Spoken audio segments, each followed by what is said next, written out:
Hi hello boss ಟಿವಿಯ ಸಮಸ್ತ ವೀಕ್ಷಕರಿಗೂ ನಮಸ್ಕಾರ. ನಾನು ನಿಮ್ಮ ತೀರ್ಥಸ್ವಾಮಿ ಕಡೂರು. ಇವತ್ತು ನಮ್ಮ ಜೊತೆ ಒಬ್ಬರು ಸ್ಪೆಷಲ್ ಗೆಸ್ಟ್ ಇದ್ದಾರೆ. ಇವರು ಸೆಲೆಬ್ರಿಟೀಸ್ಗೆ ಸ್ಟೆಪ್ಸ್ ಹಾಕ್ಸೋ ಮಾಸ್ಟರ್ ಪೀಸು. ಜೊತೆಗೆ ಇವ್ರು ಮಾಡೋ ಹುಕ್ ಸ್ಟೆಪ್ಪೇ ಅವತ್ತಿನ ಟ್ರೆಂಡ್ ಸೆಟ್ಟು. ಡ್ಯಾನ್ಸಲ್ಲಿ ಟೆರರ್ ಅವರೇ ನಮ್ಮ ಸಂತು ಮಾಸ್ಟರ್. ಮಾಸ್ಟರ್ ವೆಲ್ಕಮ್, ಹೇಗಿದ್ದೀರಾ?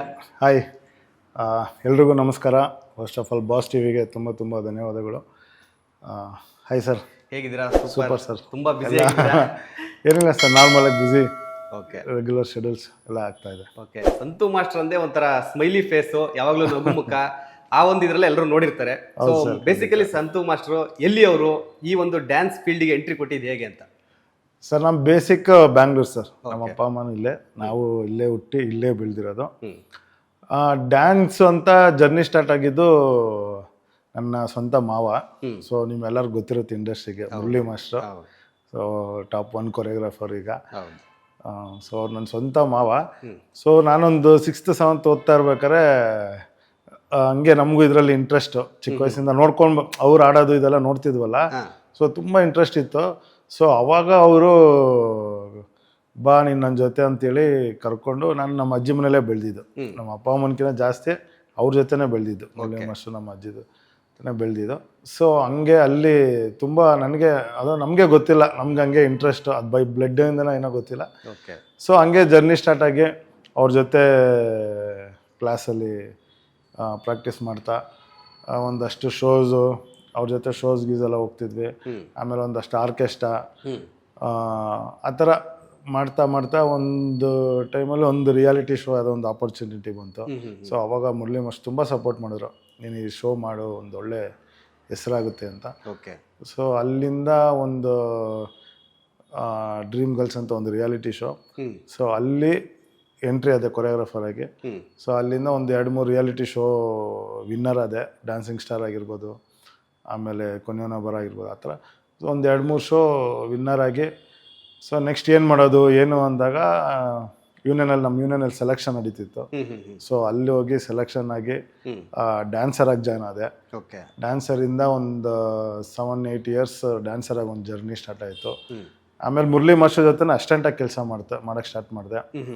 ಸೊ ಅವ್ರ ಜೊತೆ ಒಂದು 5-6 ವರ್ಷ ಅಸಿಸ್ಟೆಂಟಾಗಿ ಕೆಲಸ ಮಾಡಿ ಆಮೇಲೆ ಮಾಸ್ಟ್ರಾಗಿ ಒಂದು 20 ಇಯರ್ಸ್ ಜರ್ನಿಯಲ್ಲಿ ಇವತ್ತು ಒಂದು ಒಳ್ಳೆ ಹೆಸರು ಮಾಡಿ, ಇವತ್ತು ದೇವ್ರ ಪುಣ್ಯಕ್ಕೆ ಒಂದು ಒಳ್ಳೆ ಸ್ಟೇಜ್ ತೊಗೊಂಬಂದು ನಿಲ್ಸಿದ್ದಾನೆ ದೇವರು.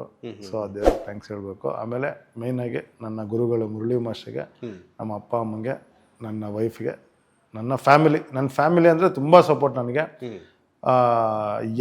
ನಾನು ಏನೇ ಮಾಡ್ತೀನಿ ಅಂದ್ರೂ ಯಾವತ್ತೂ ಇವತ್ತರೆಗೂ ಎಲ್ಲೂ ಅಡೆತಡೆ ಮಾಡಿಲ್ಲ. ನಿನ್ನ ದಾರಿ, ನೀನು ಏನು ಮಾಡ್ತೀಯ ಕರೆಕ್ಟಾಗಿರುತ್ತೆ ಅಂತೇಳಿ, ಏನೇ ಕೆಲಸ ಮಾಡಿದ್ರು ನೀನೊಂದು ಒಳ್ಳೆ ಡಿಸಿಷನ್ ತೊಗೊಂಡು ಮಾಡ್ತೀಯ ಮಾಡು ಅಂತೇಳಿ ಒಳ್ಳೆ ಸಪೋರ್ಟ್ ಇದೆ ನನ್ನ ಫ್ಯಾಮಿಲಿ. ನನ್ನ ಚಿಕ್ಕಮ್ಮ ಆಗಿರ್ಬೋದು, ನಮ್ಮ ಅಪ್ಪ ಅಮ್ಮ, ನನ್ನ ಚಿಕ್ಕಮ್ಮ, ನನ್ನ ಅಕ್ಕ ತಂಗಿರು ಎಲ್ಲರೂ ಸಪೋರ್ಟ್ ಮಾಡಿ ಇವತ್ತು ಒಂದು ಸ್ಟೇಜಿಗೆ ತಂದು ನಿಲ್ಸಿರೋದಕ್ಕೆ ಅವ್ರುಗಳು ಕಾರಣ. ಮೋರ್ ನನ್ನ ವೈಫ್ ಎನಿ ಟೈಮ್ ನನ್ನ ಬ್ಯಾಕ್ ಸಪೋರ್ಟ್ ಆಗಿರ್ತಾಳೆ. ಯಾವುದೇ ಒಂದು ವಿಷಯ ಆಗಿದ್ರು ಹಿಂದೆ ನಿಂತೆ ತುಂಬ ಸಪೋರ್ಟ್ ಮಾಡಿ, ಏನಂತಾರೆ, ಒಂದು ತುಂಬ ಎಂಕರೇಜ್ ಮಾಡಿ ಇವತ್ತು ನನಗೆ ಈ ಸ್ಥಾನಕ್ಕೆ ತಂದು ಕೊಟ್ಟಿದ್ದಾರೆ. ಸೊ ಅವರೆಲ್ಲರಿಗೂ ನಾನು ಥ್ಯಾಂಕ್ಸ್ ಹೇಳೋಕ್ಕೆ ಇಷ್ಟಪಡ್ತೀನಿ. ಓಕೆ. ಸೊ ಹೇಳಿದ್ರಿ ನಮ್ಮ ಮುರಳಿ ಮಾಸ್ಟರ್ ನಮ್ಮ ಮಾವ ಮತ್ತು ಗುರುಗಳು ಅಂತಲೇ ಹೇಳಿದ್ರಿ. ಸೊ ಒಂದು ಘಟನೆ ನೆನಪು ಮಾಡ್ಕೊಳ್ಳೋದಾದರೆ, ಫಸ್ಟು ನೀವು ಮುರಳಿ ಮಾಸ್ಟರ್ ಹತ್ರ ಹೋಗಿ ಯಾವ ಥರ ನೀವು ಅಪ್ರೋಚ್ ಮಾಡಿದ್ರಿ? ನನಗೂ ಡ್ಯಾನ್ಸ್ ಇಂಟ್ರೆಸ್ಟ್ ಇತ್ತು ಅಂತ ಅಪ್ರೋಚ್ ಯಾವ ಥರ ಇತ್ತು? ಮತ್ತು ಫಸ್ಟ್ ಸಾಂಗ್ ಏನಾದರೂ ನೆನಪಿದ್ರೆ ಯಾವ್ದು ಮಾಡಿದ್ರಿ ಏನು ಅಂತ? ಸಾಂಗ್ ಅಂತ ನೆನಪಿಲ್ಲ, ಬಟ್ ನಾನು ಸ್ಕೂಲಲ್ಲಿ ಡ್ಯಾನ್ಸ್ ಮಾಡ್ತಿದ್ನಲ್ಲ, ಅದೆಲ್ಲ ನೋಡೋರು ಅವರು. ನಾನು ಸ್ಕೂಲ್ ಟೈಮಲ್ಲಿ ಅಲ್ಲೇ ಹೋಗಿ ಕಲಿತಿದ್ದೆ, ಡ್ಯಾನ್ಸ್ ಕ್ಲಾಸಲ್ಲಿ ಹೋಗಿ.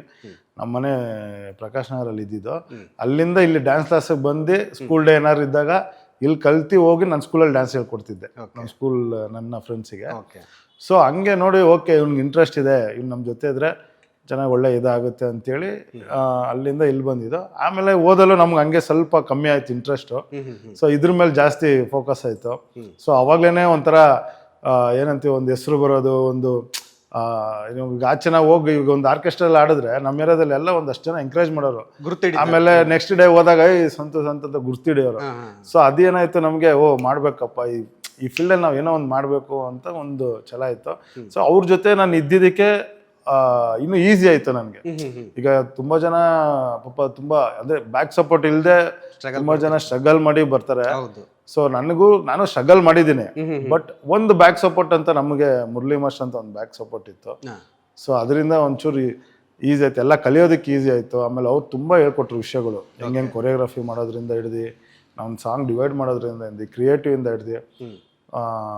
ಸೊ ಹಂಗೆ ಒಂದು ಜರ್ನಿಯಲ್ಲಿ ಅವ್ರ ಜೊತೆ ತುಂಬ ನೆನಪುಗಳು ತುಂಬ ಇದೆ. ಅದಾದಮೇಲೆ ಒಂದಷ್ಟು ಅಸ್ಟೆಂಟ್ಸ್ ಮಾಡ್ಬೇಕಾದ್ರೆ ನಾವು ಗೋವಿಂದನಮದಿಂದ ಸ್ಟಾರ್ಟ್ ಮಾಡಿದ್ದೆ ಅವ್ರ ಜೊತೆ ಅಸ್ಟೆಂಟ್ ಮಾಡ್ಬೇಕಾದ್ರೆ. ಸೊ ಅಲ್ಲಿಂದ ಅಸ್ಟೆಂಟ್ ಕೆಲಸ ಕಲಿತೆ ಅವ್ರ ಹತ್ರ. ಆಮೇಲೆ ಹಂಗೆ ಕಲ್ತಿ ಅವರೇ ಹೇಳಿದ್ರು, ಹೋಗಿ ನೀನು ಮಾಸ್ಟರ್ ಆಗು, ಸಾಕು ಅಸ್ಟೆಂಟ್ ಮಾಡಿರೋದು ಸಾಕು, ಮಾಸ್ಟರ್ ಆಗು. ಯಾಕಂದರೆ ಯಾರಿಗೂ ಆ ಥರ ದೊಡ್ಡತನ ಬರಲ್ಲ. ಹೌದು, ಯಾರು ಯಾಕಂದ್ರೆ ಈಗ ನಾನು ಬಂದ್ರು ಒಂದು ಕಾಂಪಿಟೇಟರ್ ಅಲ್ವಾ. ಸೊ ಯಾರಿಗೂ ಆ ಥರ ದೊಡ್ಡತನ ಬರಲ್ಲ. ಸೊ ಅವರು ಮನ್ಸಾರೆ ಹೋಗು ನೀನು ಮಾಸ್ಟರ್ ಆಗು, ಇನ್ನು ಬೇರೆ ನಿನ್ನ ಫೀಲ್ಡು ಇನ್ನೂ ಇದೆ, ಮಾಡಿ ನಿನ್ನ ಜರ್ನಿ ಸ್ಟಾರ್ಟ್ ಮಾಡು ಅಂತೇಳಿ ಮಾಸ್ಟರ್ ಆಗಿ 4 years ಆಯಿತು. ಲೇಟೆಸ್ಟ್ ಹಾಗೂ ಇಂಟ್ರೆಸ್ಟಿಂಗ್ ಸುದ್ದಿಗಳಿಗಾಗಿ ಬಾಸ್ ಟಿವಿ ಕನ್ನಡ ಚಾನೆಲ್ನ ಸಬ್ಸ್ಕ್ರೈಬ್ ಮಾಡಿ, ಹಾಗೆಯೇ ಬೆಲ್ ಐಕಾನ್ ಪ್ರೆಸ್ ಮಾಡಿ. ಇದರ ಜೊತೆಗೆ ಫೇಸ್ಬುಕ್, ಇನ್ಸ್ಟಾಗ್ರಾಮ್, ಎಕ್ಸ್ನಲ್ಲೂ ಮಿಸ್ ಮಾಡದೆ ಫಾಲೋ ಮಾಡಿ.